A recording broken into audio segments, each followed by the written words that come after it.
Well, welcome to this week here on Next Generation Matters NGM. I'm Ethan Callison here with Rich Brown, and we're glad to have you a part of this segment today of this week of episode 6 here on NGM, looking into things of how we can further reach the next generation with the gospel.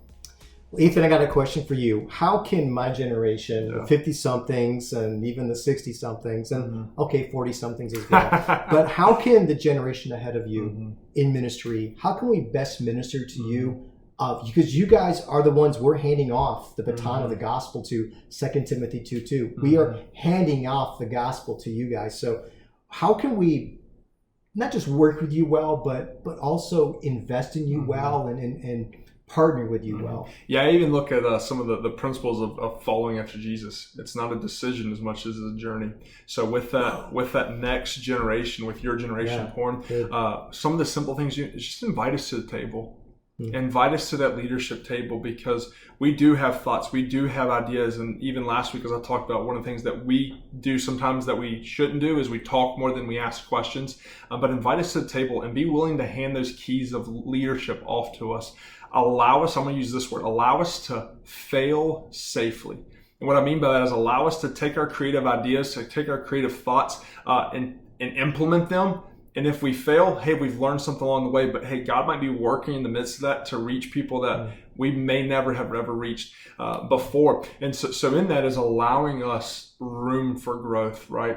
If we never are given the space, given the room to grow, that next generation that's above me saying, no, here's how things work, here's how we do things around here, then you form and mold us in a ministry, a generation of ministry that might not reach that next generation. There's something that this guy knows that I used to use in my intro youth class back in the day. How to do with donuts. Yeah. And if you ever had a Doc Brown Youth 201 class, and this is kind of liberty culture, but I would always bring out middle of the term.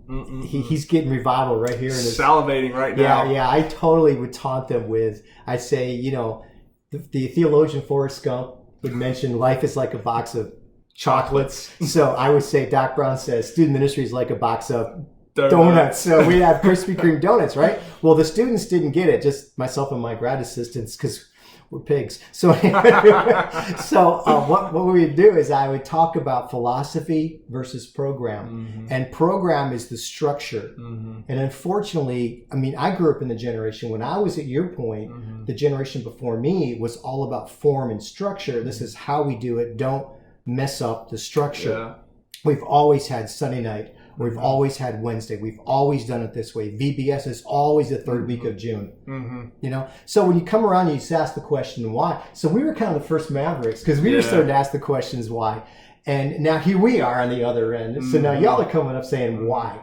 I think that's the big thing, is like, why do we do what we do? So you're saying how we can encourage you is the structure may look different, but the substance must be the same. And that's the donuts. Yeah. That's the donut. So the box can change, should change, has to change. If it doesn't change, the gospel stops. So when we look at this, even right now in the midst of COVID, many, as I'm seeing, so many pastors and church leaders are freaking out because the box has changed like that. Yeah. When in reality, we should be focusing on the recipe of the donut. Acts chapter 2.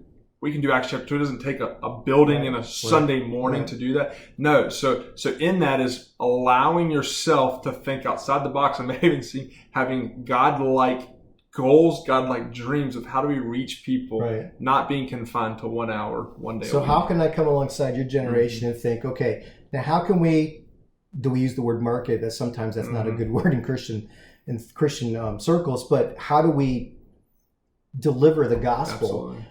There's different structural ways. A lot of it's now through something like this platform. We have learned now in the body of Christ, at least here in the Western Church, the last 4 or 5, 6 months, we've got to pivot. Matter of fact, with my brother Dayton the last few weeks, we talked about how do you pivot in ministry. So excellent. We can help you by having you help us understand that we may have to change the structure. Yeah. And then I think one way we can also help you, your generation, is, but let's truly keep the truth. Mm-hmm. Something you and I talk a lot about is Jesus Christ is full of grace and truth. Mm-hmm. And that's something, Ethan, I kind of look at the generation behind me coming up as very passionate for causes, for the next cause that comes along the scene.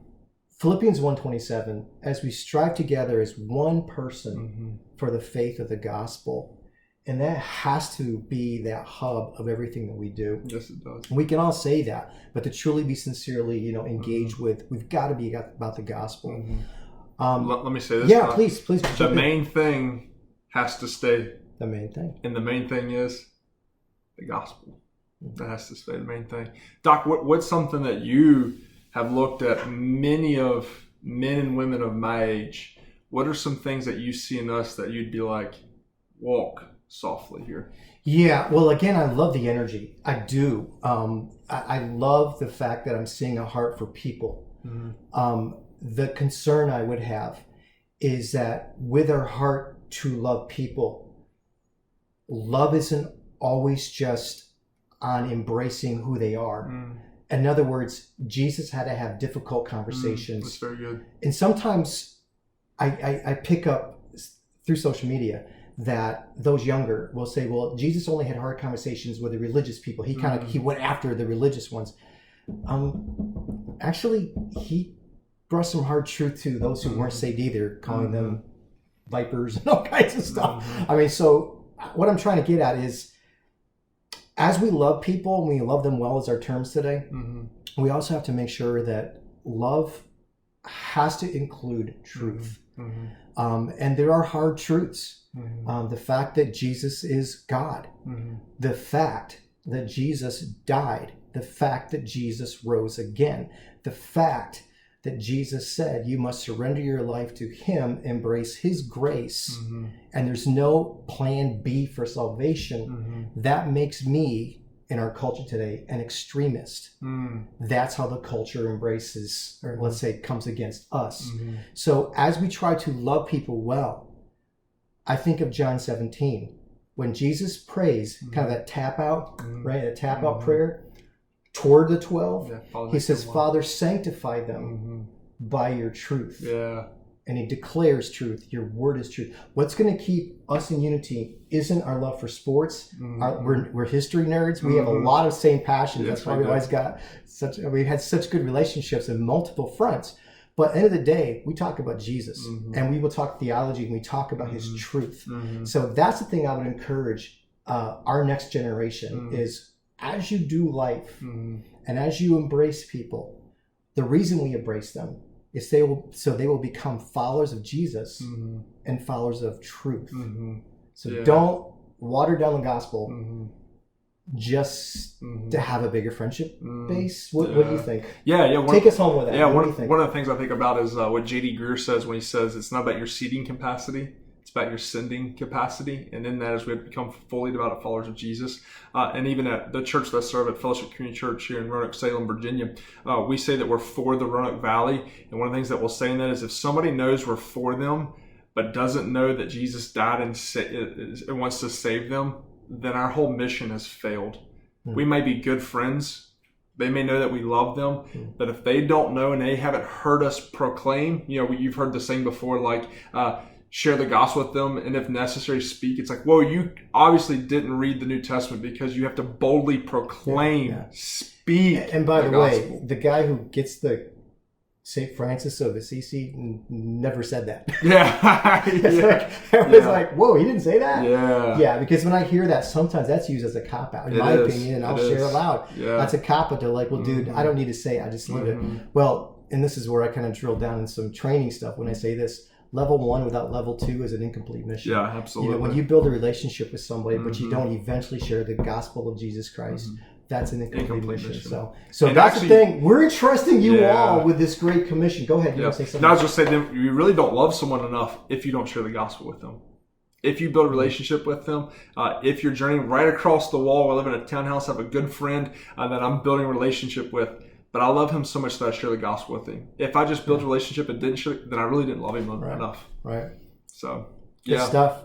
Again, what you do matters because this next generation matters because the gospel matters. That's Psalm right. 78. So we're about here. Next gen matters. Hey, I hope you're considering this. Please go onto the YouTube, subscribe. We got a channel. Right now I have 2 followers. I'd like to have a couple more. Hey, get us up to 4. Could you? Yeah, let's do it.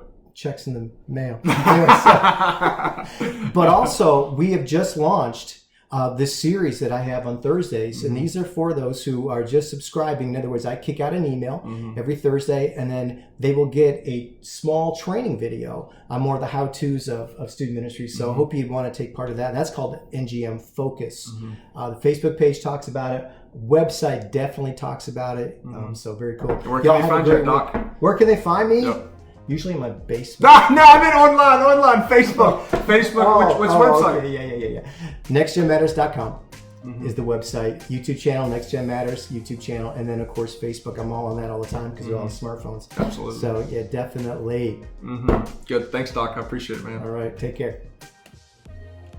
Thank you again for watching this week's NGM Features, and thank you, Ethan, for letting me in your house. Highly encourage you all to take advantage of our Facebook page, our website, and the YouTube channel. Go ahead and subscribe there. All these videos are on our NGM Features playlist. Youth Ministry Leader, how would you like to have a free weekly training video sent right to your inbox every Thursday? If that's something you want, subscribe to our NGM Focus video as seen on the screen. God bless. Have a great week.